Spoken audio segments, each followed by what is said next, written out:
My cousin Nate is in the Coast Guard, and he has been for over a decade. He's not the kind of guy to lie or make things up. He's one of the most straightforward people I know, real grounded and not superstitious, not into horror, just a practical guy who likes boats and order. He told me this story in the summer of 2022. I asked him to repeat it more than once because of how messed up it was, and every time the details stayed the same. This happened back in 2017 when he was assigned to a lighthouse off the coast of Maine on a 2-week maintenance rotation. The place was called Matinus Rock, and it's way out there. You can only get to it by boat or helicopter. It's nothing more than a jagged rocky island with a single lighthouse and one auxiliary building that stores fuel and maintenance equipment. There is no power grid, no plumbing, and barely any cell signal. The lighthouse itself is automated, but it still requires occasional manual upkeep, which is why the Coast Guard sends people out to it every year or so. Usually, it's a solo assignment, but there had been strange electrical failures the year before. So, for this trip, they decided to send 2 people, Nate and another guy named Russell. The first few days were fine, windy, boring, and repetitive. During the day, they checked the beacon mechanics, tested the emergency batteries, refilled the diesel generator, and scraped off layers of salt corrosion from the metal interior. At night, they'd read, eat simple meals, and kill time playing cards. It was isolation, but it was expected. No red flags. Then, on the 4th night, Nate woke up around 2 o'clock in the morning feeling weird. Not sick, not in pain, just like something was wrong with the atmosphere. The air was heavier than usual, and he said it felt like standing in a room right before a thunderstorm, except the sky was clear and silent outside. He sat up and looked around. It was dark. And then he noticed something. There was no rotation from the beacon. The lighthouse was supposed to send out a sweeping light beam every few seconds, even during maintenance. It was a huge deal if the light failed. He got up and shook Russell awake, and the 2 of them made their way up the narrow spiral staircase to the top of the tower to see what was going on. When they got up there, they found the gears that rotated the beacon were still moving, but the actual light itself wasn't turning. Something was jammed in the mechanism. It was a large dark piece of cloth, like a blanket or an old coat, wedged deep into the gear assembly. The thing was soaked, covered in a slimy, mossy substance, and it smelled like rotting seaweed and mildew. They were both confused. The door had been locked, and the windows were sealed. No wind or birds. It didn't make sense, so they removed the fabric, tossed it outside into the wind, and went back to bed, thinking it was just some bizarre one-off incident. The next night, the exact same thing happened again. Around the same time, just after 2, Nate woke up and saw that the beacon wasn't turning. They went up and found another piece of cloth jammed into the same mechanism. Only this time, it wasn't the same type of fabric. It was smaller. It looked like an old-fashioned scarf or a shawl. It was red, frayed at the edges, and soaked through with what looked like ocean water. It even had tiny crustaceans clinging to it, like it had just come out of the sea. Nate said that was the moment things stopped feeling coincidental. They checked the doors, the windows, the supply closet, but everything was secure. Now they were starting to wonder if someone was messing with them, or worse, if something had gotten into the lighthouse and was deliberately trying to screw with the light. From that night on, they began blocking the stairwell with heavy crates. After doing the final check upstairs, they locked the beacon room and the bottom entrance religiously. But on the 7th night, something happened that Nate still refuses to try to explain. He said he was lying in bed trying to fall asleep when he heard Russell whispering from across the room. But he wasn't talking to Nate. He was murmuring to the corner of the room, saying strange disconnected things like someone was standing there. Nate leaned up and asked what he was saying, and Russell blinked slowly and looked confused. He told Nate he wasn't saying anything. But later that night, Nate woke again and found Russell sitting at the window, staring down at the rocks below. When he asked what he was doing, Russell said he thought he saw someone standing down there on the rocks the night before, barely visible in the edge of the beacon light.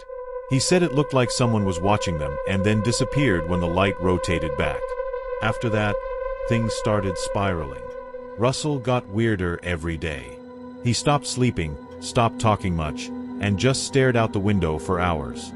Nate asked him if he was okay, and Russell would just mutter about noises in the wall or about hearing voices from inside the stairwell.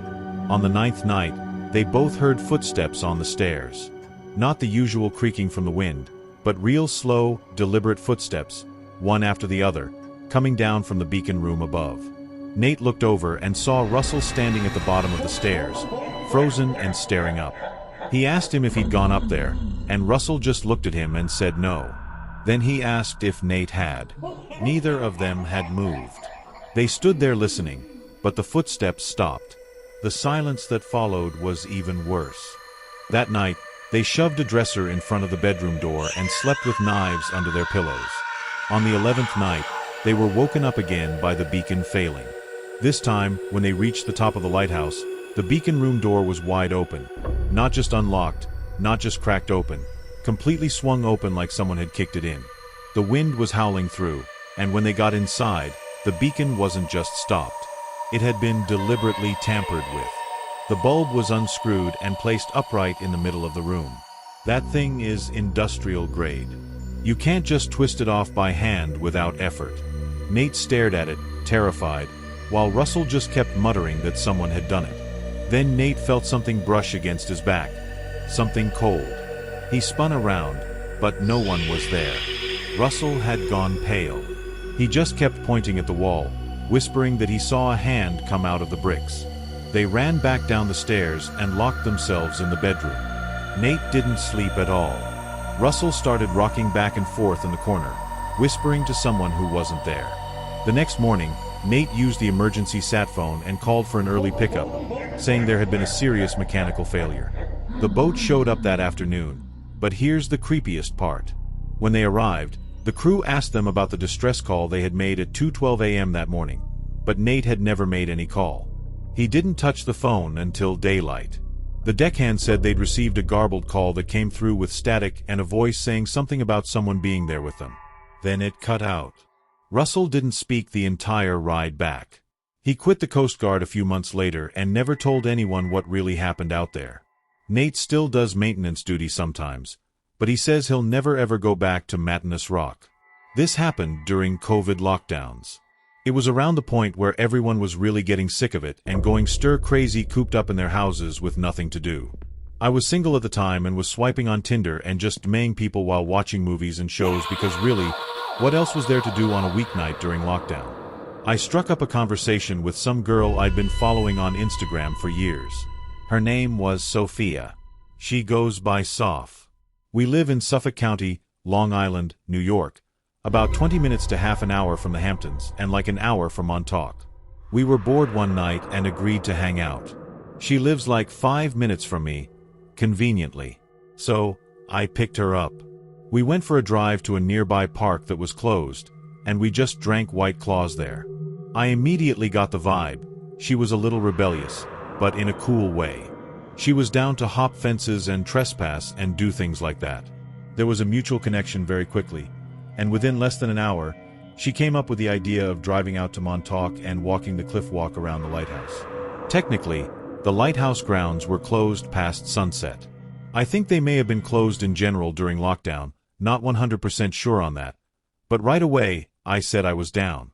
I like adventures like that. So, we finished our drinks and drove all the way out east to Montauk Point. When we got there, she told me to just park in the lighthouse parking lot. I was a bit hesitant about this, but she seemed pretty confident that there would be no security on a random Tuesday night during lockdown in the off-season. I mean, I didn't see any cars in sight, so I took her word for it. She said she'd done this before, even before COVID. We parked and had another White Claw in the parking lot. I would nervously look around from time to time, making sure no security vehicles were scoping the place out, and she would tell me to relax. We eventually started walking over to the lighthouse. Seeing a lighthouse at night so closely and just staring up at it, it's so cool, but it's also a bit eerie. Can't explain it, but there's something kind of sinister about it. So, we fled the way. I guess it was a bit out of the way of the actual entrance, just so we wouldn't be walking directly into the light and potentially exposing ourselves.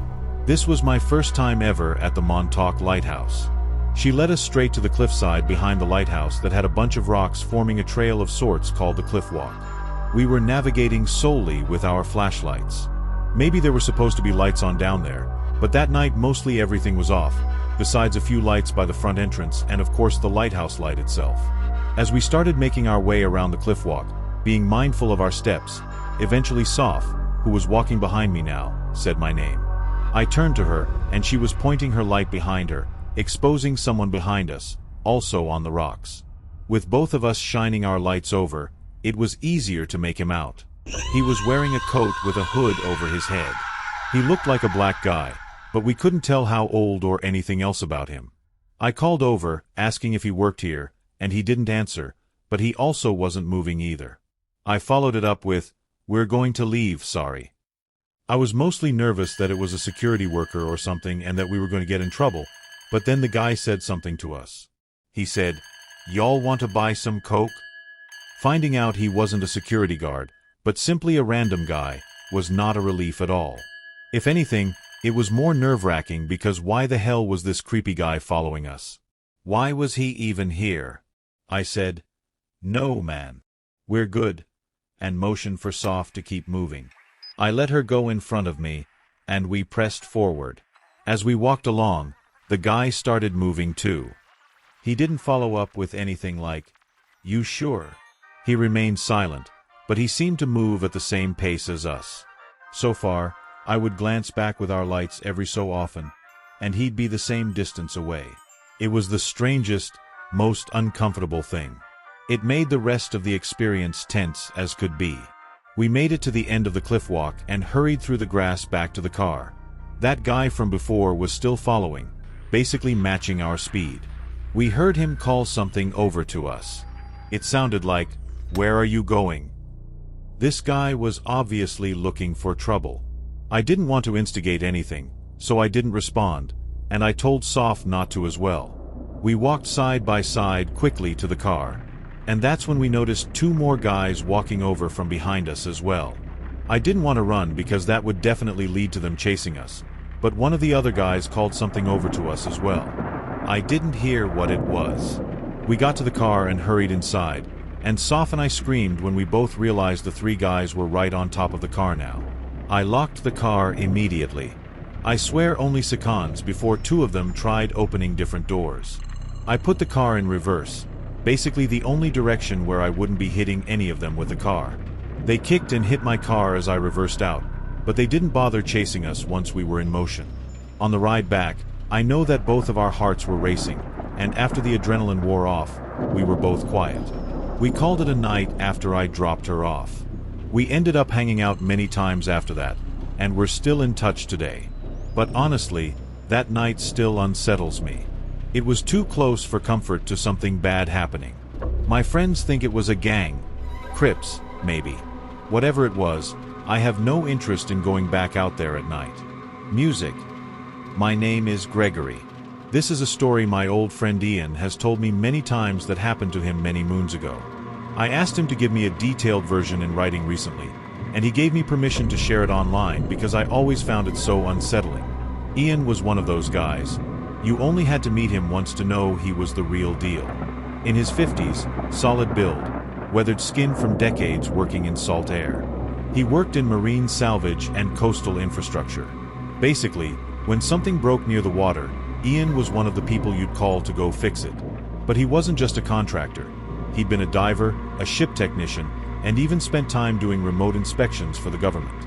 The guy had seen just about everything. So when he told me this story, I didn't doubt it, not for a second. He said it happened back in 2013 when he got hired by a small county up in Washington state to do a structural inspection of an old decommissioned lighthouse. The county had inherited the property years earlier and didn't know what to do with it. Developers wanted to tear it down, historians wanted to preserve it, and no one wanted to pay for it either. So Ian's job was simple. Go there alone, assess the place inside and out, and figure out whether it was even safe to restore. The lighthouse was on a remote rock island about an hour off the mainland. Not a big island either, just a hunk of stone and dirt, maybe 300 feet wide, with nothing but the lighthouse itself, a generator shed, and some rusted-out old scaffolding from decades past. The place hadn't been used in years, and it wasn't exactly a tourist destination.